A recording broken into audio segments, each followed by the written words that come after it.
अस्सलाम वालेकुम। Programme night addition में हम आपको खुशामदीद कहते हैं। नाज़रीन, हर दौर में हुकूमतें आज़ादी सहाफ़त, आज़ादी इज़हार राय, सहाफ़ियों और मीडिया वर्कर्स के हुकूक़ की बात करती रही हैं, लेकिन हकीकत में हर दौर में सहाफ़ियों को मुश्किलात का सामना करना पड़ा है। सिर्फ गुज़श्ता साल का ही हम जायज़ा लें तो पाकिस्तान में सहाफ़ियों और मीडिया कारकुनों को मुख्तलिफ चैलेंजेस का भी सामना रहा है। गुज़श्ता महीने सहाफ़ी और मीडिया कारकुनान के तहफ़्फ़ुज़ के लिए नेशनल और सिंध असम्बली में 2 बिल पेश किए गए। Protection of journalist and media professionals bill को सिंध असम्बली में मुतफ़िक़ा तौर पर मंजूर किया गया, जबकि विफाकी काबीना की मंजूरी के बाद अब ये जो बिल है ये कौमी असम्बली में भी पेश किया जा चुका है। कौमी असम्बली के इजलास में पेश किया गया ये बिल 5 हिस्सों पर मुश्तमिल है, जिसमें सहाफ़ियों और मीडिया प्रोफेशनल्स के हुकूक तजवीज़ किए गए हैं। जर्नलिस्ट प्रोटेक्शन बिल की मंजूरी के बाद सहाफ़ी अपनी खबर के ज़राए बताने के पाबंद नहीं होंगे। सहाफ़ियों के तहफ़्फ़ुज़ के लिए कमीशन कायम किया जाएगा, जिसमें वो पेशा वाराना उमूर में रुकावट बनने के ख़िलाफ़ दरख्वास्त दे सकेंगे, जबकि सहाफ़ियों को हिरासा करने और धमकियाँ देने पर भी सज़ा होगी। जर्नलिस्ट प्रोटेक्शन बिल पर जहाँ सिंध हुकूमत और वफाकी हुकूमत की तारीफ़ें हो रही हैं, वहीं Pakistan Media Development Authority Ordinance के मुजव्वज़ा मुसवदे पर हुकूमत पर सख्त तनकीद की जा रही है। बिल में वफाकी हुकूमत ने मीडिया के तमाम ज़राए के लिए एक नया रेगुलेटरी फ्रेमवर्क तश्कील देने की तजवीज़ दी है, जिसके बाद इलेक्ट्रॉनिक और प्रिंट मीडिया के साथ सोशल मीडिया की रजिस्ट्रेशन, मॉनिटरिंग और रेटिंग के तमाम जो इख्तियारात होंगे ये पाकिस्तान मीडिया डेवलपमेंट अथॉरिटी के पास होंगे।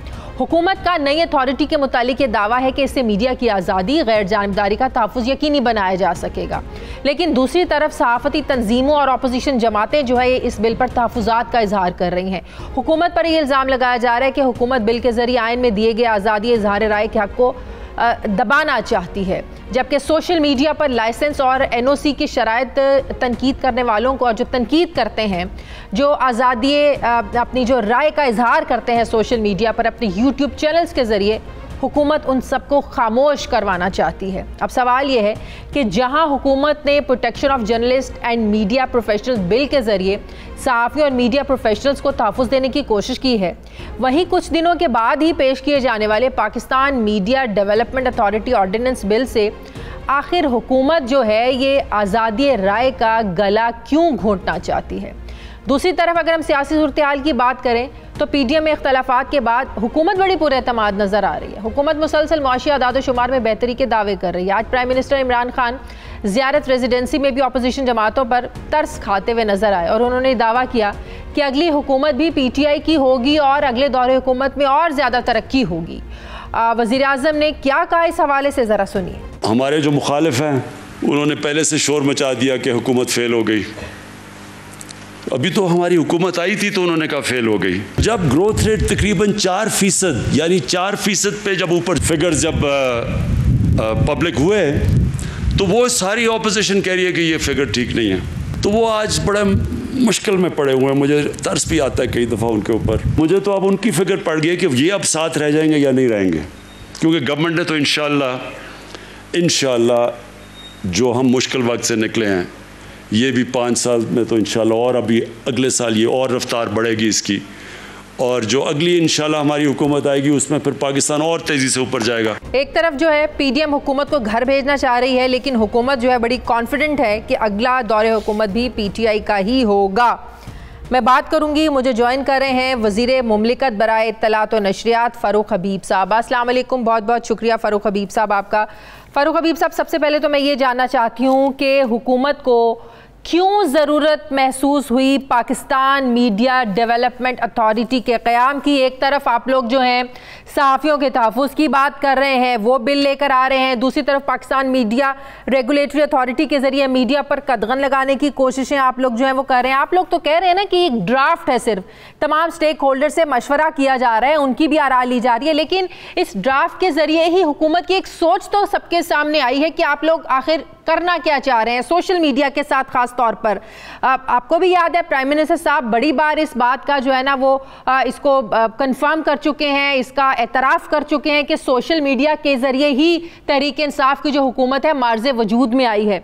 लेकिन आज उसी सोशल मीडिया पर जब लोग अपनी राय का इजहार करते हैं, हुकूमत पर भी तनकीद करते हैं, आप लोगों के हक़ में भी बातें होती हैं, लेकिन आज आप लोग उसको दबाने की कोशिश कर रहे हैं, क्यों? देखें, जिस तरह हम जो हमारा journalist and media professionals protection bill 2021 जो हम लेकर आए हैं, उसको हम एक तवील मुशावरत के बाद तमाम स्टेक होल्डर्स को शामिल करके उस बिल को हमने असम्बली के अंदर प्रेजेंट किया है पास होने के लिए, जो कि अभी स्टैंडिंग कमेटी के अंदर मौजूद है, जिसमें हमने सहाफ़ियों को एक कमीशन फ्राहम किया है, जिस कमीशन में आप ही के जो नुमाइंदे हैं उस कमीशन का मेंबर होंगे और उसमें वज़ारत इंसानी हकूक़ के और दीगर लोग शामिल होंगे। इस बिल को जो है वो अक्रॉस द बोर्ड सहाफ़ियों की तमाम तंजीमों ने, तमाम मीडिया प्रोफेशनल्स ने इसको अप्रिशिएट किया है। ऐसे ही हम ये चाहते हैं कि ये जो पाकिस्तान मीडिया डेवलपमेंट अथॉरिटी हम बना रहे हैं, जैसा इसकी मेन रीज़न क्या है, वजह यह है कि एक तरफ जो है वो पैमरा है, एक तरफ जो है वो प्रेस काउंसिल काम कर रही है, तो डिफरेंट फोरम्स बने हुए हैं। पहली तो चीज़ ये है कि हम चाहते हैं कि media, electronic media, print media और डिजिटल मीडिया भी जो है ये अब एक इमर्जिंग मीडिया बन चुका है और ये इमर्ज कर चुका है और इसकी भी एक काफ़ी बहुत तादाद के अंदर एक व्यूअरशिप है। इनका एक ही जगह के ऊपर जो है वो तमाम चीज़ें हों, इसमें भी जो है हमने आप लोग सोशल मीडिया के लिए सब कुछ कर रहे हैं, बड़े यूट्यूब चैनल्स बन गए हैं जो जर्नलिस्ट, जो एंकर्स अपनी राय का इजहार खुलकर टीवी प्रोग्राम्स में, अपने प्रोग्राम्स में नहीं कर सकते हैं, वो अपने यूट्यूब चैनल्स पर करते हैं, जिसकी वजह से आप लोगों पर तनकीद भी बहुत ज़्यादा होती है, जहां पर हम लोग अपनी खुलकर बात का इजहार कर सकते हैं। सहाफ़ी हजरात जो है, एंकर हजरात, उस चीज़ को बेसिकली आप लोग दबाने की कोशिश कर रहे हैं, यही हकीकत है। नहीं, आप देखें, बुनियादी दो चीज़ें हैं। आप अपनी राय का इजहार खुद ज़रूर करें, कोई आपको कदगन नहीं है, लेकिन आपकी जो आइन के अंदर फ्रीडम ऑफ एक्सप्रेशन जो है वो आपको दी गई है और इसके अंदर भी जो चीज़ प्रपोज की गई, अभी एक ड्राफ्ट है, यानी इस ड्राफ्ट ने, अभी ये मिनिस्ट्री में ड्राफ्ट तैयार हुआ, इस ड्राफ्ट ने जो है अभी असम्बली में जाने से पहले ये वजारत कानून में जाएगा, उस बाद में जो है काबीना की जो कमेटी बनी हुई है लेजिस्लेशन के हवाले से वहाँ जाएगा, फिर वहाँ से ये काबीना में जाएगा, वहाँ से असम्बली में आएगा, स्टैंडिंग में जाएगा, फिर वहाँ से मंजूर होने के बाद फिर फाइनल डिबेट असम्बली में होगी, फिर पास होगा। लेकिन आप लोग क्या सदारती ऑर्डिनेंस नहीं लाना चाह रहे? इसमें कोई हकीकत नहीं है? ऐसा ना भी कोई इरादा है, ना कभी ऐसा हमने काम किया, बल्कि हमने एक वही तरीकाकार इस्तेमाल किया जो हमने जर्नलिस्ट के तहफ़्फ़ुज़ का जो बिल लेकर आए। ये वैसे ना कहें कि आप लोगों ने ये काम नहीं किया। आप लोग 80% काम आज तक 3 सालों में सदारती ऑर्डिनेंस के जरिए बाय द वे आप लोगों ने किया, इसलिए ये ना कहें कि शादिया सुन लेना, वो तो एक अलग बात है ना, वो तो जो ऑर्डिनेंस आता है उसकी अलग अलग वजूहात होती हैं, डिफरेंट रीजंस होती हैं। जो मैं आपसे बात कर रहा हूँ इसमें भी हमारी जो नेक नीयती है वो ये है कि ये जो ड्राफ्ट है ये हमने खुद शेयर किया है मीडिया के लोगों के साथ, स्टेक होल्डर्स के साथ, कि आप इसके अंदर अपनी पॉजिटिव इनपुट दें, पॉजिटिव राय दें। हम चाहते हैं कि इंक्लूसिव अप्रोच शामिल हो, इसमें आप लोगों की भी मुस्बत राय शामिल हो और हम उसको वेलकम करेंगे जो अच्छी चीज़ें होंगी। इससे पहले जो है वो किसी को एंगेज नहीं किया जाता था, हम तो आपको खुद पार्टिसिपेटरी रोल इसके अंदर कर रहे हैं और अच्छी बात है, इसमें आप लोगों की भी राय आए, इसके ऊपर डिबेट हो और फिर हम एक फाइनल कंक्लूजन पे पहुंचे। अच्छा चलिए सच बताएं, अब तक इसका फीडबैक क्या पहुंचा आप लोगों तक? नहीं देखें, इशू ये है कि अल्टीमेटली जब आप एंगेज करते हैं तो एंगेज करने के बाद लोगों की राय आती है। अब उस राय में बहुत सारे लोग जो हैं उसके अंदर मुस्बत राय देते हैं, बहुत सारे लोग हैं, अब जिस तरह किसी की तरफ से राय आई कि मीडिया को इंडस्ट्री का दर्जा करार दिया जाए, ठीक है, अब आप ही के सहाफ़ियों की तरफ से ये राय आई कि मीडिया को आप एक इंडस्ट्री का दर्जा करार दें। हमें जो है वो बहुत सारे लोग जो हैं वो इंडस्ट्री के तौर के ऊपर नहीं लेते। इसी तरीके से वो जो राय आएगी उस राय को हम बिल्कुल बगौर इसके ऊपर जायजा करेंगे और उसमें जो चीज़ें चलिए पार्लियामेंट में जाएगा, बहरहाल ऑपोजिशन भी इसकी मुखालिफत कर रही है, पार्लियामेंट में जाएगा तो इस पर बहस होगी, ऑपोजिशन भी इसकी मुखालिफत कर रही है। ऑपोजिशन तो का मसला तो ये है, उन्होंने ईवीएम भी नहीं देखी थी, देखे बगैर ही मुखालफत शुरू कर देते हैं। ऑपोजिशन का तो काम है मुखालफत करना। नहीं, वो हिमायत नहीं कर रहे, वो तो इसको अपोज कर रहे हैं। यही मैं आपसे कह रही हूँ, हिमायत नहीं कर रहे, वो इसको अपोज कर रहे हैं कि आप लोग कदगन लगा रहे हैं मीडिया पर। उन्होंने तो अभी पढ़ा ही नहीं है, चल रहे हैं ना सोशल, ऐसे कैसे हो सकता है? सोशल मीडिया पर चल रहा है, शरीर रहमान साहिबा इस पर बोली है। चलें उस पर भी आ जाएंगे आप, उस पे भी आ जाएंगे, बेफिक्र हो जाए आप। अच्छा थोड़ा सा आगे बढ़ते हैं। एक तरफ आप लोग फ़ारूक हबीब साहब क्रेडिट ले रहे हैं कि हमारी जो ग्रोथ बढ़ी है या आप लोगों की पॉलिसीज़ का नतीजा है, बड़ा ज़बरदस्त काम किया आप लोगों ने, लेकिन दूसरी तरफ ज़रा डिफरेंट ज़रा टॉपिक है, एक सवाल उस पर करना चाहती थी क्योंकि ज़रा KPK में आप लोगों की हुकूमत है। वो मुआशरा कभी तरक्की नहीं करता जहाँ पर उस्ताद की इज़्ज़त ना हो। जो कल हम लोगों ने देखा KPK में उस असातिज़ा के साथ हुआ, लाठीचार्ज, तशद्दुद, बड़ा दुख हुआ, बड़ा अफसोस हुआ कि हम जिस माशरे में रहते हैं उस माशरे में अगर उस्ताद की इज़्ज़त नहीं है तो हम लोग कैसे आगे बढ़ पाएंगे। आप लोगों को चाहिए था, वहाँ की हुकूमत को चाहिए था कि उनके मुतालिबात सुनते, उनकी बात सुनते तो ये नौबत ही ना आती है एहतजाज तक। और अगर एहतजाज वो कर ही रहे थे तो फिर इस तरह के तशद्दुद का वाक़या और इस तरह का लाठीचार्ज नहीं होना चाहिए था। हम किस माशरे में रह रहे हैं? क्या महज़िब माशरों में असातिज़ा के साथ ऐसा बर्ताव किया जाता है? आप लोगों की हुकूमत में आप लोग एक्सपेक्ट नहीं करते? जहाँ तक रही बात, आपने जो इशू के हवाले से बात की, उस इशू की भी यकीनन उनके भी कोई ना कोई जो है उसके अंदर मुतालबात ज़रूर शामिल होंगे और नहीं होना चाहिए। और एडमिनिस्ट्रेटिवली बेस के ऊपर क्या, मौके के ऊपर क्या डिसीजन किया उन्होंने, लेकिन ऐसी सिचुएशंस को जो है वो अवॉइड करना चाहिए और एंगेज करके लोगों के साथ टेबल के ऊपर उनकी बात सुन के उनके मसले को जो है वो हल करना चाहिए। बाकी इस हवाले से मज़ीद मालूमात लेके जो है मैं आपको फराहम कर दूंगा और इस पे बेहतर है वो KPK हुकूमत और उनके मुतल्लिका। लेकिन आप मजम्मत तो करते हैं ना असातिज़ा पर, इस किस्म का तशद्दुद, लाठीचार्ज, उस्ताद चाहे पंजाब का हो, KPK का हो, सिंध का हो, बलूचिस्तान का हो।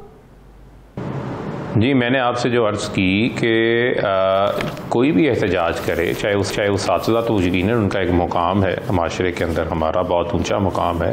कोई भी हो, अनटिल अनलेस उनका जब एहतजाज है वो पुरअमन एहतजाज है, कानून के दायरे के अंदर है, तो आइन सबको राइट देता है और उसमें बेहतर ये होता है कि उनको अच्छे तरीके से जो है वो इंगेज किया जाए और यकीनन उनको इंगेज किया भी होगा। और अब मुझे नहीं पता रीज़न क्या है कि उनको सड़कों के ऊपर जो है वो आना पड़ा, उसकी तफसीलात लेके फिर आपके साथ शेयर करते हैं। चलिए आप थोड़ा सा PDM पर ज़रा बात कर लेते हैं। आप लोग कह दें कि PDM टाई फिश हो गई है। PDM का आज भी एक ही मकसद है, वो है हुकूमत का खात्मा। ऑपोजिशन कह रही है कि कभी आप लोग डस्का का इलेक्शन चोरी करने की कोशिश करते हैं, कभी आज़ाद कश्मीर का इलेक्शन मुलतवी करवा कर आप लोग जो है ना वो वहाँ डाका डालने की कोशिश करते हैं। PDM तो अपने मकसद पर चल रही है, उनका कल भी मकसद है हुकूमत गिराना, आज भी मकसद है हुकूमत गिराना। लेकिन आप लोग ये जो कर रहे हैं NCOC के ज़रिए जो है ना वो आप लोग ये कर रहे हैं, बहानेबाजी कर रहे हैं कि अभी वहाँ पर इलेक्शन नहीं हो सकता, तजवीज़ आप लोग दे रहे हैं। ऑपोजिशन भी कह रही है NCOC का काम नहीं है, आप लोग एक्चुअली फरार चाहते हैं आज़ाद कश्मीर के इलेक्शन से, इसलिए आप लोग ऐसे हरबे इस्तेमाल कर रहे हैं। देखें, बात यह है कि जहाँ तक तो रही बात NCOC की, तो NCOC ही वो इदारा है जो नेशनल सतह के ऊपर कोविड के हवाले से पूरे मुल्क का डेटाबेस एनालिसिस करके फैसला साजी करता है और दीगर सूबों को हदायत जारी करता है। उसमें तमाम सूबों के नुमाइंदगान जो हैं वो शामिल होते हैं और जब आपको वैक्सीन चाहिए होती है तो वैक्सीन आपको NCOC फराहम करती है। जब आपको हिफाजती लिबास चाहिए होते हैं, मास्क चाहिए होते हैं, PCR किट्स चाहिए होती हैं, आपको अपनी कैपेसिटी टेस्ट करने की सलाहियत बढ़ाने के लिए होती है, तो उस वक्त NCOC ही आपको हेल्प करती है। और जो कोविड के दौरान एक ज़बरदस्त किरदार NCOC का रहा वो सब ने अप्रिशिएट किया। जहाँ तक रही बात इलेक्शन के हवाले से, तो NCOC ने एक ख़त ज़रूर लिखा है, एक गाइडलाइन ज़रूर जारी की है और एक अलर्ट उनके लिए जारी किया है। सारी बात इतने मैस बड़े लेवल के ऊपर पूरे AJK के अंदर इंतखाबात होने हैं, कोविड की तीसरी लहर अपनी जगह के ऊपर मौजूद है, लेकिन फैसला उन्होंने करना है। उसके ऊपर कोई हमारी तरफ से ना तो कोई पाबंदी है ना वो पाबंद हैं, उस हवाले से वो फैसला करेंगे। NCOC का काम था अपनी गाइडलाइन जारी करना, वो गाइडलाइन हमेशा जारी करते हैं, उसके ऊपर अमल दरामद करना है नहीं करना है ये फैसला वो करेंगे। जहाँ तक रह गई बात PDM की, तो PDM का जो मामला है, देखें PDM का काम हुकूमत गिराना नहीं है। अभी तक जो अमली तौर के ऊपर जो चीज़ सामने आई है, PDM का काम है एक दूसरे को कैसे गिराना है। चाहे वो नून लीग हो, चाहे वो पीपल्स पार्टी हो, वो तो एक दूसरे के साथ लड़ रहे हैं ना, वो तो एक दूसरे को सिलेक्टेड कह रहे हैं। और उनकी जो लड़ाई है वो तो लड़ाई है कि सेनेट में कौन बनेगा ऑपोजिशन लीडर। गिलानी साहब को चेयरमैन सेनेट बनाते बनाते वो इस्तेमाल कर रही पीपल्स पार्टी, उसके बाद अपोजिशन लीडर नहीं। तो शाजिया बात यह है कि हुकूमत इन्होंने गिरानी है। पिछले 3 साल से ये कोशिश कर रहे हैं, क्या इन्होंने हुकूमत गिरा ली है? ना इस्तीफ़े आए ना अदम एतमाद आया, बल्कि एक दूसरे से इस्तीफ़े मांगना शुरू हो गए, एक दूसरे से शोकाज नोटिस माफिया मंगवाना शुरू हो गए, एक दूसरे पे अदम एतमाद का इजहार शुरू कर दिया। तो हमारा इशू पीडीएम नहीं है, ना हम पीडीएम को रेलेवेंट समझते हैं। हमारा इशू ये है कि हमने आवाम को डिलीवर करना है। हम मुल्क की मैशियत को जो है वो हमने तेजी से ठीक करना शुरू कर दिया है। आज स्टॉक एक्सचेंज जो है वो 2017 का रिकॉर्ड पार कर गई है, 48,000 पॉइंट से ऊपर चले गई है। आज 11 माह के अंदर मुल्क की तारीख का सबसे ज्यादा 4170 अरब रुपया टैक्स जमा हुआ है। पहली हुकूमत है जिसने एक साल में 216 अरब रुपया एक्सपोर्टर को रिकॉर्ड टैक्स बड़ी अच्छी बात है, बिल्कुल क्रेडिट लेना चाहिए। लेकिन आप लोग दौरे हुकूमत में जो स्कैंडल्स आ रहे हैं, फिर आप लोग इसकी भी जिम्मेदारी लेना। आटा स्कैंडल, चीनी स्कैंडल, रिंग रोड स्कैंडल, और अभी एक और स्कैंडल आया है जिस पर कल हमने अपने प्रोग्राम में भी बात की थी। एम्प्लॉयज हाउसिंग अथॉरिटी की मिली भगत से 15 अरब रुपए का ये स्कैंडल है। आज ये अब हमारे 92 का जो अखबार है उस पर भी फ्रंट पेज पर ये खबर भी लगी हुई है। तो इन चीजों की भी आप लोग जिम्मेदारियां फिर लेना कि आपके दौरे हुकूमत में भी ये स्कैंडल आ रहे हैं।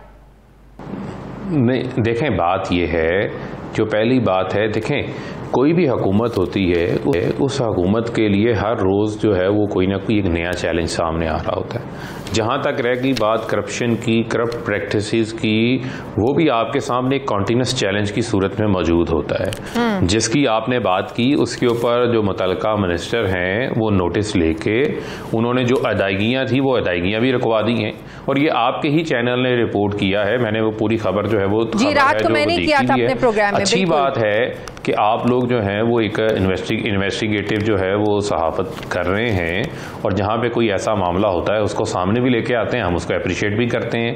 जहाँ तक रह गई बात, इस हुकूमत के अंदर कोई ऐसा स्कैंडल नहीं आया कि जिसके अंदर कोई चीज़ ऐसी हो जिसके अंदर प्राइम मिनिस्टर साहब को मालूम पड़ा हो और उन्होंने उसके ऊपर फैक्ट फाइंडिंग ना करवाई हो, तहकीकात ना करवाई हो, उसके ऊपर अमल ना करवाया हो। माजी में तो शाजिया रिकॉर्ड को आग लग जाया करती थी। आप लाहौर में, यहाँ पर आपके पास एलडीए प्लाजा में आग लग गई थी, आपको याद है? बिल्कुल, एलडीए प्लाजा में आग लग गई थी, मेट्रो का रिकॉर्ड जल गया था। नंदीपुर में आग लग गई थी। नंदीपुर में आपका तो उस वक्त जिस मीडिया उसके साथ मुंसलिक थी तो वो बिल्कुल पास में ही था आपके। और जहां आपका नंदी के अंदर आग लग गई थी, कराची में आग लग जाया करती थी। हमारी हुकूमत में तो हमें तो कोई ऐसी आग नहीं मिली जिसमें रिकॉर्ड को जो है वो आग लग जाया करे। तो हम तहकीकात भी करवाते हैं। सवाल का जवाब दे दें, तरीन साहब के हवाले से अली जफर साहब जो है वो रिपोर्ट कब पेश कर रहे हैं? अब तो तरीन साहब को भी लगना शुरू हो गया कि वादा तो किया था इंसाफ का, लेकिन उन्हें लग रहा है कि सियासत हो रही है, इंसाफ नहीं मिल रहा। देखें, जहाँ तक रहेगी बात अली जफर साहब की रिपोर्ट के हवाले से, तो वो एक जो इनकी जानिब से एक पर्टिकुलर एक शिकायत आती थी कि जी हमारे खिलाफ कोई इन्फ्लुएंस जो है वो इस्तेमाल हो रहा है। तो प्राइम मिनिस्टर साहब ने कहा इंसाफ के तकाजे पूरे होंगे। उन्होंने एक इंटरनल अरेंजमेंट के तौर के ऊपर अली जफर साहब की सिर्फ इस हद तक जिम्मेदारी मुकर्रर की कि वो इस चीज़ को जायज़ा लें और रिपोर्ट पेश करें। वो उसका जायज़ा ले रहे हैं और प्राइम मिनिस्टर साहब को रिपोर्ट जो है वो सबमिट कर देंगे। जहाँ तक रह गया केस की, चाहे वो FIA में है चाहे वो किसी अदालत में है, वो मामला अपनी जगह के ऊपर मौजूद रहेगा। अली जफर साहब का उससे कोई ताल्लुक नहीं। बहुत बहुत शुक्रिया वज़ीर मुमलिकत बराए नशरियात। Thank you very much. Farooq Habib sahab मेरे साथ हैं। मुझे ब्रेक लेनी है। नाज़रीन वापस आते हैं छोटे से वक्फे के बाद।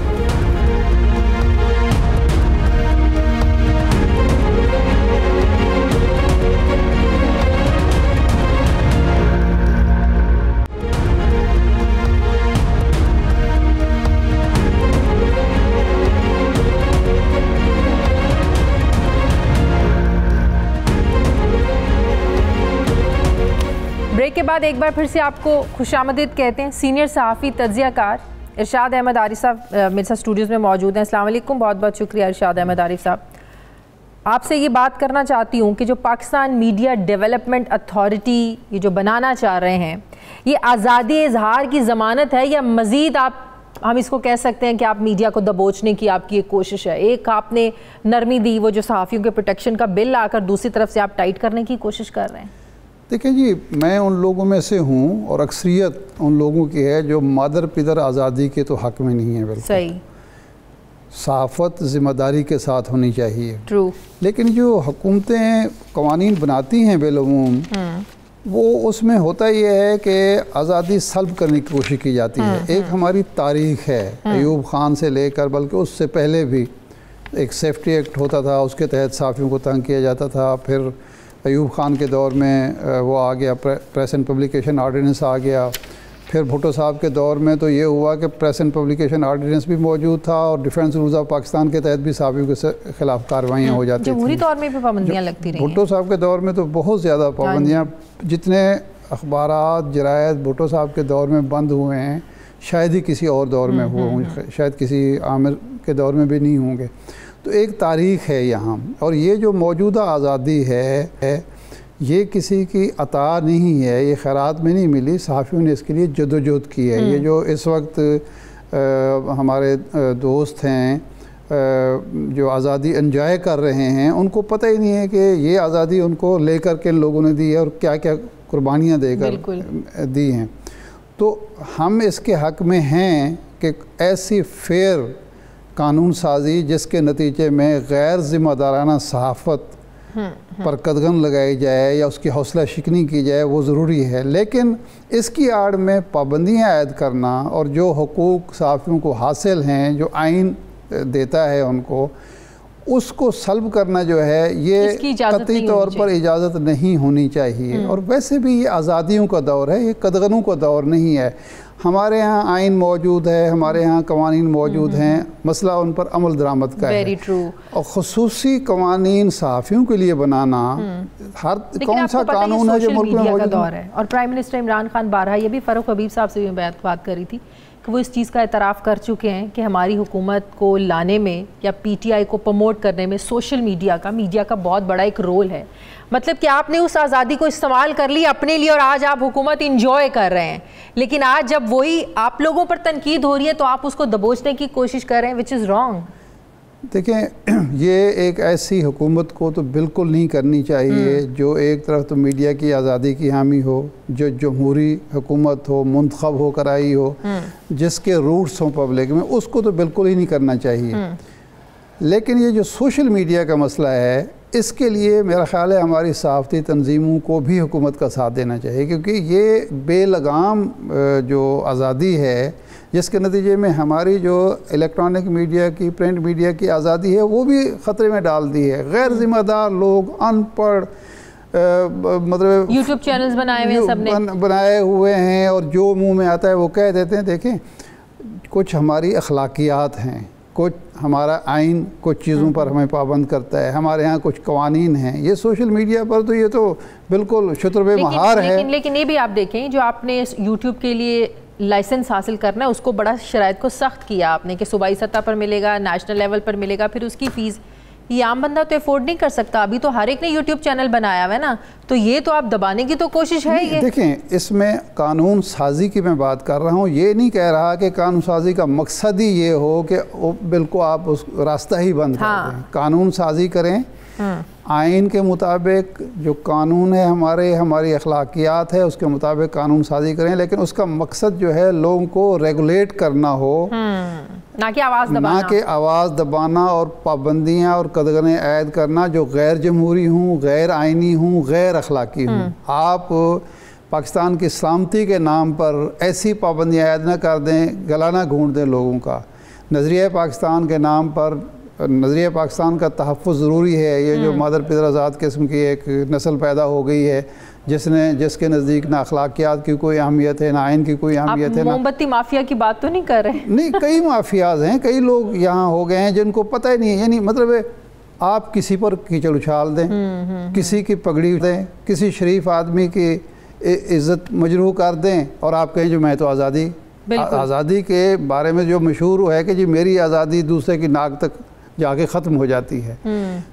ऐसी आज़ादी जो एक इंसानी बुनियादी हक है, सही, जो दूसरे के हुकूक को मुतासर नहीं करती, जो दूसरे की इज़्ज़त नफ्स को मुतासर नहीं करती, जो रियासत को तबाह नहीं करती या रियासत के जो हुकूक हैं उनको ख़त्म नहीं करती, वो आज़ादी हमें दरकार है। और उसमें किसी किस्म की पाबंदी कोई जनून साफ़ी तो कबूल नहीं करेगा। अच्छा, मुजव्विज़ा जो मुसव्विदा है, अब हुकूमत कह रही है कि स्टेक होल्डर्स तक भेजा है, उनसे बातचीत होगी, उसके बाद इसको पेश किया जाएगा कैबिनेट में।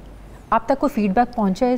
ये बड़ी प्रॉब्लम है मौजूदा हुकूमत की कि ब्यूरोक्रेसी इसकी नातजर्बाकारी से फ़ायदा उठाती है। पहले भी जो भी मसलन एक मीडिया बिल पहले भी एक आ चुका है, हाँ।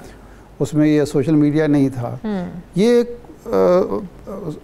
पहले खुद एक चीज़ बना लेते हैं, हाँ। और उसको मुश्तहर भी कर देते हैं, और उसके बाद स्टेक होल्डर जब दबाव आता है तो फिर स्टेक होल्डर से भाई पहले ही अगर आप स्टेक होल्डर से मिसाल के तौर पर यहाँ PBA है, यहाँ APNS है, यहाँ CPNE है, उसमें जर्नलिस्टों की तंजीमें हैं, PUJ है, PFUJ है और तंजीमें हैं, उनको आप एतमाद में लेकर बैठकर उस पर बातचीत करके फिर मुसवदा तैयार करें तो आपको ना ऐसी दिक्कत नहीं होगी, मुखालफत होगी। सदारती ऑर्डिनेंस अगर लेके आते हैं तो इसका मतलब है कि दाल में कुछ तो काला नहीं। देखें, अगर स्टेक होल्डर्स को एतमाद में लिए बग़ैर यकतरफा तौर पर करते हैं तो साफ नज़र आएगा कि बदनीयती है। अगर स्टेक होल्डर्स, अच्छा दूसरे जो इदारे मौजूद हैं, मिसलन प्रिंट मीडिया के लिए प्रेस काउंसिल है, उसको गैर फाल किया हुआ 3 साल से है आपका। अच्छा पैमरा है, हाँ। अब आप इन सारे इदारों को ख़त्म करके एक हाँ। नई कंट्रोवर्सी शुरू कर रहे हैं, उसमें सोशल एक ही छतरी तले आप इकट्ठा कर रहे हैं, छतरी तले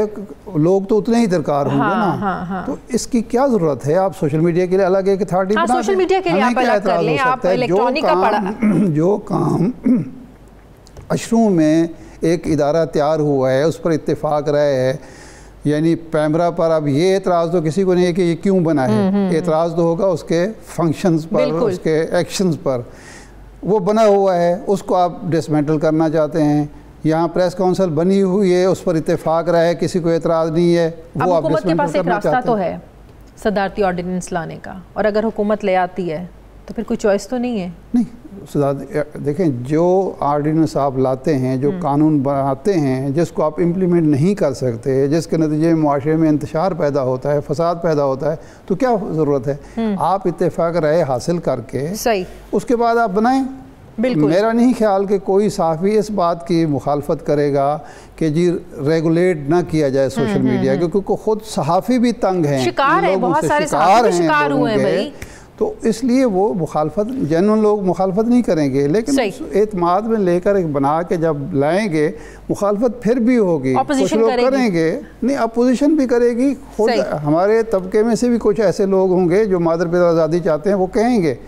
लेकिन जो जेन्युइन लोग हैं, जो अक्सरियत है, जो ज़िम्मेदाराना साबित करना चाहते हैं, वो आपके मुखालिफ नहीं होंगे, और आपको अवाम का एतमाद भी हासिल होगा कि जी आपने कोई कदगन नहीं लगाई, आज़ादी को रेगुलेट किया है। सही, और वो सबको बिठाकर मुशावरत के साथ तो इनको मुसवदा तैयार करना चाहिए। बहुत बहुत शुक्रिया सीनियर सहाफ़ी तज्ज़ियाकार इरशाद अहमद आरिफ साहब। मुझे ब्रेक लेनी है नाज़रीन, वापस आते हैं छोटे से वक्फे के बाद।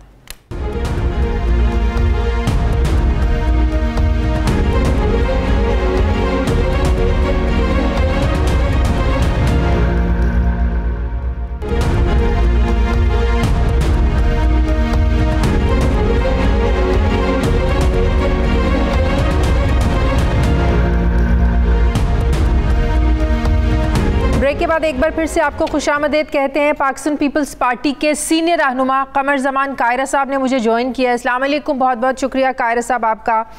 कायरा साहब, गुज़श्ता कुछ रोज़ के दौरान शहबाज शरीफ और मरीम नवाज़ के बयानिए का जो इख्तलाफ है, जिसकी हमेशा बात भी की जाती थी, हुकूमत तो खुलकर कहती थी कि इनके बयानिए में ही फ़र्क है, तो ये मिलकर कैसे चलेंगे, अब वो खुलकर सामने आया है। शहबाज शरीफ साहब मफाहमत के अलम बरदार हैं, तो मरीम नवाज़ समझते हैं कि मज़ामत के बगैर मुफाहमत नहीं हो सकती। 29 मई को जब PDM का सरबराही इजलास हुआ, जिसके बाद ये कहा जाने लगा पाकिस्तान पीपल्स पार्टी की राहें अब जुदा हो गई हैं। शाहिद खाकान अब्बासी साहब ने भी कहा कि उन्होंने अपने लिए खुद ये रास्ता चुना है अलग होने का। अब जबकि शहबाज शरीफ बजाते खुद यहाँ मौजूद हैं और बिलावल भुट्टो भी कह चुके हैं कि हम तो जो शहबाज शरीफ का बयान है उसको ही तस्लीम करेंगे, तो शहबाज शरीफ साहब के होते हुए पाकिस्तान पीपल्स पार्टी PDM में वापसी के बारे में सोच रही है या सोच सकती है? कोई आपकी पार्टी पॉलिसी में कुछ ऐसी बात डिस्कशन में है? देखिए, हम तो PDM से निकले नहीं हैं, हम तो PDM बनाने वाले हैं, और PDM कोई ऐसा फोरम नहीं है जहां पे कोई अपनी मर्जी से किसी को निकाले और किसी को शामिल करे। क्योंकि PDM का एक बुनियादी जो चंद असूल तय हुए थे, उसमें एक असूल ये भी था कि इसके फैसले जो भी होंगे वो इत्तेफाक राय से होंगे, वो कसरत राय से नहीं। हाँ, जमहूरियत में कसरत राय से कानून साजी होती है, 2/3 अक्सरियत से आइन साजी होती है, लेकिन मखसूस हालात के पेश नज़र आप ये फैसला कर लेते हैं कि यहाँ पे कंसेंसस होगा तो फैसला होगा। पीडीएम ऐसा फोरम था और उसकी वजह ये थी कि जो जमातें, इसका कंपोजिशन है वो ये है कि इसमें सियासी जमातें हैं, इसमें इलाकाई जमातें हैं, इसमें मजहबी सियासी जमातें हैं और एजेंडास में बहुत बड़े फर्क है। लिहाजा कई जमातों का दूसरी जमातों से इख्तलाफ राय है। जिस तरह पीपल्स पार्टी जो है वो मजहब की बुनियाद पे पॉलिटिक्स नहीं करना चाहती है, मजहब का एहतराम करना और मजहब को प्रोटेक्ट करना, मजहब की एहतराम कराना, ये सब चीजें अपनी जगह हमारे हम सबसे आगे हैं, लेकिन हम मजहबी इश्यूज के ऊपर पॉलिटिक्स नहीं करते। लेकिन तो आप कह रहे हैं कि पीडीएम के प्लेटफॉर्म को इसलिए भी इस्तेमाल किया जा रहा था मजहब के नाम पर सियासत करने के लिए? नहीं, मैं ये नहीं कह रहा। मैं अपना आर्गुमेंट इस तरह बिल्ड कर रहा हूँ कि इस प्लेटफॉर्म पे कंसेंसस डिसीजन मेकिंग इसलिए रखी गई कि जो इख्तलाफ है नजर का वो बहुत बड़ा है, लिहाजा जिस चीजों पे सब जमातें इत्तेफाक करें, कोई एक जमात भी अगर उससे इख्तलाफ करेगी तो आप उसको इसका चार्टर नहीं बना सकेंगे। ये मैं कह रहा हूं, मैं उस तरह मकसद एक है जनाब, मौजूदा पीडीएम का भी मकसद है हुकूमत को घर भेजना, पाकिस्तान पीपल्स पार्टी का भी यही मकसद है। तरीकाकार डिफरेंट था, आप लोग चाहते थे तहरीके अदम एतमाद लेके जाए। का मकसद सॉरी नहीं है। सुने ना, वो तो कहते हैं कि इस्तीफे दे दें, वो कह रहे थे इस्तीफे दे दें, आप कह रहे थे तहरीके अदम एतमाद ले आए। मकसद तो था ना कि उस हुकूमत को खत्म करना, गिराना, कहानी इधर से पकड़े उधर से पकड़े, बात एक ही है, लेकिन ये मकसद अब अलग अलग होकर हासिल तो नहीं हो सकता। नहीं, मैं गुजारिश कर देता हूँ उस पर। आपने जो कहा ये एक हद तक एक फैक्ट है, लेकिन ये सारा सच नहीं है। मैं बयान करने की कोशिश करता हूँ सारा सच। यकीनन ऐसा ही है जो आप कह रहे हैं। हमें कहा गया कि इस्तीफे दे दें, हालांकि हमने इस्तीफे को रिलक्टेंटली आखिरी आइटम के तौर पर रखा हुआ था, और इस्तीफों के आइटम से पहले जो हमारा तहरीरी मुआहदा है पीडीएम का, जो चार्टर है, उसमें लिखा हुआ है कि हम अदम एतमाद की तहरीक लाएंगे। हमने कहा कि आप कह रहे थे कि इलेक्शन ना लड़ो, बाय इलेक्शन। हमने कहा इलेक्शन लड़े, आपने लड़ा तो हुकूमत को नुकसान हुआ, अपोजिशन को फायदा। आपने कहा कि सेनेट का ब्लॉक कर दें, हमने कहा सेनेट ब्लॉक नहीं होगा, सारा पीटीआई को चला जाएगा। आपने हमारी बात मानी और हुकूमत कमजोर हुई। आज पीटीआई के अंदर से जो चीजें दराड़े खुल के फट के सामने आ गई हैं, वो 2 फैसले थे। उसके बाद हमने कहा कि एक अच्छा फैसला यह है कि आप हमारा साथ दीजिए। पंजाब में 8-10 वोटों का फर्क है। मुस्लिम लीग के साथी हमारे कह रहे थे कि जी नंबर पूरा नहीं है। हमने कहा कि नंबर है, तो आपने देख लिया कि वो नंबर अपनी जगह मौजूद था। जहांगीर तरीन साहब वाले लोग मौजूद थे, नाराज ग्रुप एक और मौजूद थे, और बहुत सारे लोग नाराज बैठे हैं। अभी तक तो वो लेकिन इस बात की क्या गारंटी थी कि तरीन ग्रुप इसमें साथ देता आप लोगों का? ये गारंटी हम दे रहे थे। हम कह रहे थे कि जिन बंदों को आप चाहते हैं हम आपको मिला देते हैं। अच्छा, आखिरी गुजारिश एक और, जो ज्यादा इस बात को जो चीज और ज्यादा सेकंड करेगी और सपोर्ट करेगी वो ये है कि मरियम नवाज शरीफ साहबा फरमाती है कि हमें ये गवर्नमेंट सूट करती है, हम चाहते हैं ये 5 साल चले। ये मैंने नहीं कहा, उन्होंने कहा। उसके बाद शायद खाकान साहब ने कहा कि हमने पीपल्स पार्टी के कहने पे पंजाब हुकूमत के खिलाफ अदम एतमाद नहीं किया, हम जहांगीर तरीन के कहने पे भी नहीं करेंगे, हमें ये सूट करती है। जो राना तनवीर साहब ने कहा, और आज ARY का एक प्रोग्राम था, उसमें आज राना तनवीर साहब इससे पहले भी कह चुके हैं, जुबैर उमर साहब कह चुके हैं कि यह हुकूमत हमें सूट करती है पंजाब की, हम इसको क्यों गिराएं। और आज राना साहब ने कहा कि हमने तो अपनी पार्टी में ये कहा है कि हमें अपोजिशन के तौर पे पार्लियामान में बैठना चाहिए, पार्लियामान का रास्ता नहीं छोड़ना चाहिए। वो जो बात पीपल्स पार्टी कह रही थी, मुस्लिम लीग की अक्सरियती जमात जो है अंदर बैठी, वो ये कह रही है। आज वो बात खुल के सामने आना शुरू हो गई है, और इसी बुनियाद पे मुस्लिम लीग के अंदर से इख्तलाफात आए हैं। सो आज तो पीडीएम के सदर को यह सोचना होगा कि वो जमात जो पीडीएम के असूलों से इनहराफ कर रही है, जो कह रही है कि इसको 5 साल पूरे करने देने चाहिए, क्या शाहिद खाकान अब्बासी जिम्मेदार है अगर आज एएनपी और पीपल्स पार्टी पीडीएम का हिस्सा नहीं है? क्या शाहिद खाकान अब्बासी कोई दूसरी राय इस पे नहीं है? अच्छा, कोई दूसरी राय इस पे नहीं है, लेकिन शाहिद खाकान साहब को उनकी जमात की आशीर्वाद हासिल होगी, ये अलग बात है। कि शहबाज शरीफ साहब ने मरियम बीबी की आशीर्वाद हासिल होगी जो बड़े गर्मजोशी से यकीनन होगी। और बिलावल एक दूसरे का इस्तकबाल करते थे, दोनों एक हरीफ जमातें थी, एक दूसरे के करीब आई। ज़ाहिर है नौजवान की आदत की वजह से माजी के इख्तलाफात भुलाकर एक स्टेज पर इकट्ठे हुए, साथ चलने का जो एक अज़्म था। पहली गुजारिश ये है कि सियासी अखलाकियात इसी बात का तकाजा करती है, अगर माजी में तलखी रही तो अच्छा नहीं था। हाँ। हमने उसको आगे बढ़ाने की कोशिश की, अनफॉर्चुनेटली वो काम उस तरह चल नहीं पाया, लेकिन उसके बाद जो बयानिया अख्तियार किया गया, आज तक पीपल्स पार्टी की तरफ से भी सख्त जबान इस्तेमाल हुई है, लेकिन जवाब में हमने किसी मामले में इनिशिएट नहीं किया कोई ऐसा सख्त डायलॉग। सो मरियम बीबी के बारे में मैं क्या कहूँ, मुझे तो उनका एहतराम है, लेकिन शहबाज शरीफ साहब ने बहरहाल उनके बारे में कहा है कि अभी उनको वो सियासी ग्रूमिंग उनकी का इशू है। लेकिन ये एक हकीकत है कि पीपल्स पार्टी पीडीएम का हिस्सा नहीं है, राइट? पीपल्स पार्टी पीडीएम का हिस्सा थी और है। कैसे अगर सर? पीडीएम को खत्म करने, देखिए पीडीएम का एजेंडा क्या था? पीडीएम का एजेंडा था हुकूमत को खत्म करना। अगर मुस्लिम लीग इस हुकूमत को खत्म नहीं करना चाहती तो फिर वो इनहराफ कर रही है जो हम कर रहे हैं। हम तो कह रहे हैं कदम एतमाद करो, हुकूमत को खत्म करो। लेकिन अगर पाकिस्तान पीपल्स पार्टी पीडीएम का हिस्सा है, फिर इजलासों में शरीक होना चाहिए, जो 29 मई को इजलास हुआ। देखिए अगर कोई अपने तई कुछ जमातें इकट्ठी करके वो इनहराफ करते हुए बेसिक प्रिंसिपल से अगर मीटिंगें करता है तो करे, हमें तो उससे इख्तलाफ नहीं है। लेकिन हम ये कहते हैं कि जो बेसिक प्रिंसिपल है कि इत्तेफाक राय से फैसले होने हैं, अगर उससे हटके कोई कर रहा है तो वो फिर ये एक हकीकत है कि पार्लियामेंट के बाहर ऑपोजिशन तकसीम है, पार्लियामेंट के अंदर ऑपोजिशन तकसीम नहीं है। देखिए ये जो आप कह रही है ना ऐसा ही है, ये बात दुरुस्त है, लेकिन मैं ये कह रहा हूं कि हम पीडीएम से नहीं हटे। जिन लोगों ने ये फैसला किया है हमारे खिलाफ, उन्होंने असूल से इनहराफ किया है। उन्होंने बेसिकली जिनके खिलाफ फैसला आना चाहिए वो तो मुस्लिम लीग है। जो पीडीएम की जो बुनियादी कलीद थी कि हुकूमत को घर भेजा जाए, वो नहीं भेजना चाहते, उसको वो खुल के कह रहे कि नहीं भेजना चाहते। लेकिन हालात ये हो गए पीडीएम के, कायरा साहब, प्राइम मिनिस्टर साहब को बड़ा तरस आ रहा है, तरस आ रहा है प्राइम मिनिस्टर साहब को कि मुझे तरस आ रहा है कि इकट्ठे रहेंगे भी कि नहीं। मुझे देखिए वजीर आजम साहब को तरस आना चाहिए, क्योंकि उनके तो हवाइयां उड़ गई थी उनकी जब पीडीएम शुरू हुई थी। और हमने जब पंजाब की बात की थी तो उन्हें पता था कि हमारी कमजोरी क्या है, उन्हें पता था कि हमारे कितने लोग अंदर से कमजोर हो चुके हैं और अवामी दबाव का सामना नहीं कर पा रहे। लिहाजा आज उनकी अगर हंसियां निकल रही हैं, खुशियां हो रही हैं वजीर आजम साहब को और वो तंज कर रहे हैं तो उनका हक बनता है। लेकिन ये तंज कौन करा रहा है? वो जो उनकी हुकूमत को नहीं गिराना चाहता। हम तो आज भी गिराना चाहते हैं, हम तो आज भी कहते हैं लाओ अदम एतमाद की तहरीक। आप गिराने के मंसूबे बनाए, वो अगली हुकूमत में भी आने के मंसूबे बना रहे हैं। प्राइम मिनिस्टर ने कहा कि अगली हुकूमत भी हमारी होगी, मुल्क और तरक्की करेगा।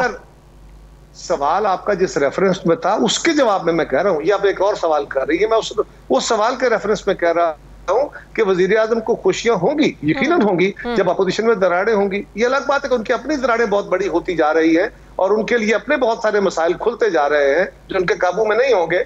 लेकिन ये बात बहरहाल दुरुस्त है कि अपोजिशन को खराब करने वाली जमात कौन सी है, पीडीएम को तोड़ने वाली जमात कौन सी है? वो मुस्लिम लीग है, क्योंकि मुस्लिम लीग इस हुकूमत को नहीं भेजना चाहती। मौलाना फजल रहमान साहब भी भेजना चाहते हैं उनको, या उनके जो जमात के बाकी लोग हैं, गफूर हैदरी साहब या बाकी, उनसे एहतराम। तो मौलाना साहब ने पीपल्स पार्टी का साथ क्यों नहीं दिया? वो भी नून लीग के साथ जाकर खड़े हो गए, इस्तीफों पर डट गए और कहा कि पाकिस्तान पीपल्स पार्टी की जो क़यादत है उसमें मैच्योरिटी ही नहीं है। ये तो मौलाना साहब भी ये बात कर रहे हैं। मौलाना साहब आपके साथ इस बार खड़े नहीं हुए।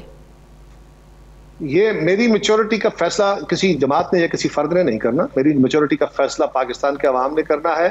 और जब बिलावल साहब पार्लियामान में नहीं आए थे और पार्टी की लीडरशिप में थे, तब भी पूरे पाकिस्तान ने उनको देखा और उन्होंने बड़े आला तरीके से पाकिस्तान पीपल्स पार्टी को लीड किया। और जब वो पार्लियामान में आए तो एक एक शख्स ने, और आप सारे मीडिया ने उनकी तारीफें की थी कि उन्होंने एक मैच्योर्ड पॉलिटिशियन के तौर पे बातें करनी शुरू की हैं, उनका आगाज है। लेकिन अफसोस यह है कि जो लोग पीडीएम को तोड़ने का बायस बन रहे हैं वही हमें मुर्द इल्जाम ठहरा रहे हैं। जो बेसिक प्रिंसिपल से इनहराफ कर रहे हैं वो हमें मुर्द इल्जाम ठहरा रहे हैं। और आज उनकी जमात के लिए कि मैं पार्लियामान को नहीं छोड़ना चाहिए, यही हम कह रहे थे। हम कह रहे थे इनको घर भेजना चाहिए अदम एतमाद के जरिए। आज उनकी जमात के अंदर से लोग कह रहे हैं। तो मौलाना फजलुर रहमान साहब, आप हमें गालियां देने की बजाय, आपकी जमात के ज़ुअमा हमारे ऊपर इल्जाम लगाने की बजाय अपनी तरफ देखें और अपने साथ बैठे हुए लोगों की तरफ देखें, कसूरवार कौन है। बहुत बहुत शुक्रिया। पाकिस्तान पीपल्स पार्टी के सीनियर आमिर जमान कायरस साहब मेरे साथ हैं। मुझे ब्रेक लेनी है नाज़रीन, वापस आते हैं छोटे से वक्फे के बाद।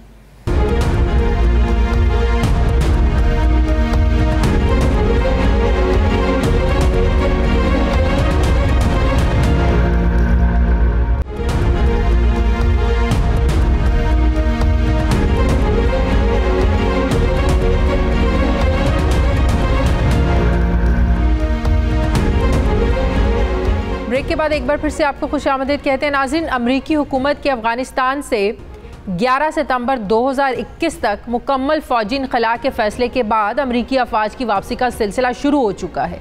अमरीकी सेंट्रल कमांड के मुताबिक इस वक्त अफ़गानिस्तान से तकरीबन 25% अमरीकी अफ़वाज वापस बुलाई जा चुकी हैं, जबकि अमरीका ने अफ़गानिस्तान में मौजूद अपने 5 फ़ौजी तनसीबात अफ़गान फोर्सेस के हवाले भी कर दी हैं। अफ़गानिस्तान से इनख़ला के बाद अमरीका खित्ते में नए फ़ौजी अड्डों की तलाश में भी है, जिसके लिए पाकिस्तान के इनकार के बाद उज़्बेकिस्तान, ताजिकिस्तान, काज़ाकिस्तान और किर्गिस्तान के नाम सामने आ रहे हैं।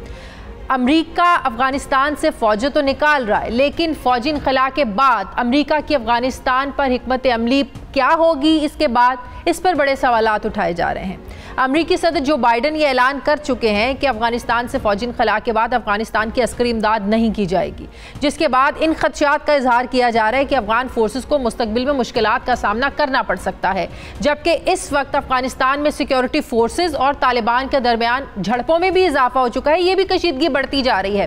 काबुल इंतज़ामिया का कंट्रोल अफ़गानिस्तान के शहरों और कस्बों में बरकरार है, लेकिन देही इलाकों में तालिबान काफ़ी मजबूत नज़र आते हैं। अफगानिस्तान में अमेरिका की 20 साला मौजूदगी में हालिया दिनों में एक इजलास भी काबुल में हुआ, जिसमें अफगानिस्तान के उलमा, सियासतदानों और दानिश्वरों ने शिरकत की। इस इजलास में तमाम शुरका ने अमेरिका को अफगानिस्तान की जो हालिया सूरत हाल है इसका जिम्मेदार ठहराया और ये कहा कि अमेरिका ने अमन और सिक्योरिटी कायम करने के बहाने अफगानिस्तान पर हमला किया, लेकिन अमेरिकी हमले के बाद अफगानिस्तान में तशद्दुद और मनशियात की स्मगलिंग में इजाफा हुआ, इसलिए इन तमाम हालात का जिम्मेदार अमेरिका है। इस पर मैं बात करूंगी। मुझे ज्वाइन कर रहे हैं माहिर अफगान उमूर रहीमुल्लाह यूसुफजई साहब हैं, सीनियर तज्जियाकार हैं। अस्सलाम वालेकुम, बहुत बहुत शुक्रिया रहीमुल्लाह यूसुफजई साहब आपका।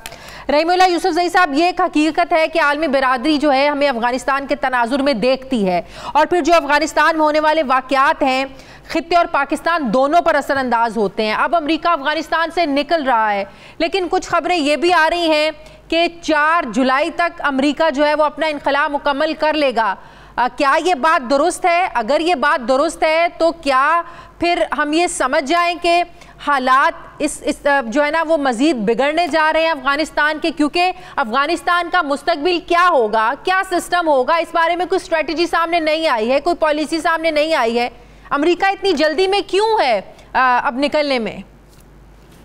देखिए, ये 4 जुलाई के इनक़लाब वाली बात जो है ये तो शाह महमूद कुरैशी के हवाले से की गई है और शायद उनको अमेरिकी हुकाम ने बताया होगा। तो ये काफ़ी तकरीबन 2 महीने अपने जो डेडलाइन थी 11 सितंबर उससे पहले निकल रहे हैं। तो ये एक बड़ी हैरानी की बात है। अमेरिकी काफ़ी तेज़ी में है। शायद वो समझते हैं कि अगर वो इस तरह निकल गए तो जो दोनों अहम फरीक हैं तालिबान और अफगान हुकूमत, वो भी फिर जल्दी करेंगे, मुज़ाकरात शुरू करेंगे और कोई रास्ता निकालेंगे। क्योंकि अगर अमेरिकी फ़ौज निकल गई और कोई अमन मुआहदा ना हो सका तो फिर हालात ख़राब भी हो सकते हैं। तो कल ही ये इत्तला आई थी कि काबुल से मुज़ाकराती टीम फिर से दोहा पहुंच गई है। तालिबान उनके मुंतज़िर हैं और मुमकिन है कि इनके दरमियान फिर से दोहा में मुज़ाकरात शुरू हो जाए। ईद उल फितर के मौके पर इनकी एक मुलाकात हो चुकी थी, लेकिन उसके बाद फिर कोई मुलाकात नहीं हुई। लेकिन ये है कि इस्तांबुल कॉन्फ्रेंस भी करवानी थी, तालिबान ने इनकार कर दिया था। तो अब उसका मुस्तकबिल जो है इस्तांबुल कॉन्फ्रेंस का वाज़ेह नहीं है।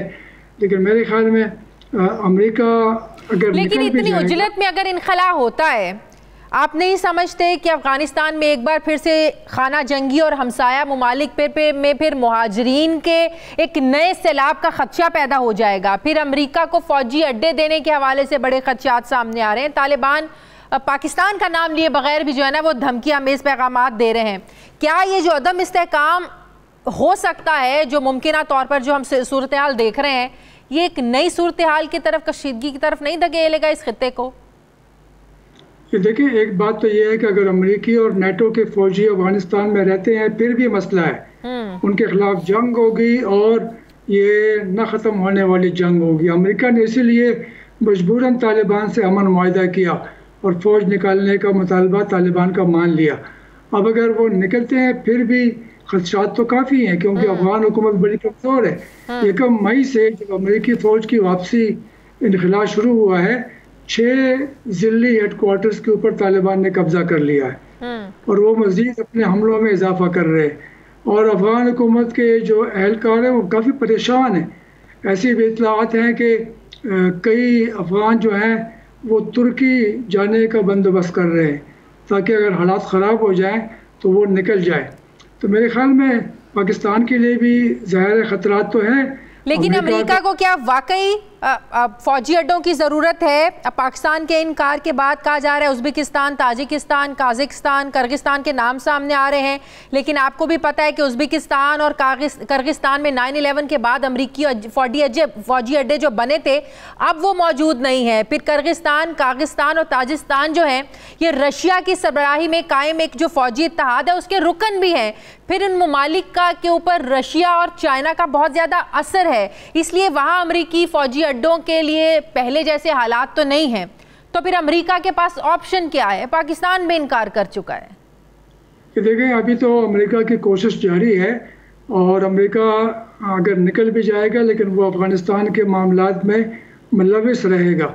वो चाहेगा कि करीब ही अफ़गानिस्तान के उनको फ़ौजी अड्डे मिल जाए, वहाँ से वो जाकर अपने तैयारे उड़ाएं और बमबारी करें। हाँ। तो अगर पाकिस्तान ने वाकई इनकार कर दिया है मुकम्मल तौर पर तो ये एक अच्छा फ़ैसला है और मेरे ख़्याल में पार्लियामेंट में इसके ऊपर बहस भी होनी चाहिए कि जो 2001 का मुआहदा था वो एयर लाइंस कम्युनिकेशन और ग्राउंड लाइंस कम्युनिकेशन, वो मुआहदा कब तक के लिए है और क्या उसकी ज़रूरत है और उसका पाकिस्तान को क्या फ़ायदा हुआ? नुकसान हुआ है, फ़ायदा तो कोई नहीं हुआ।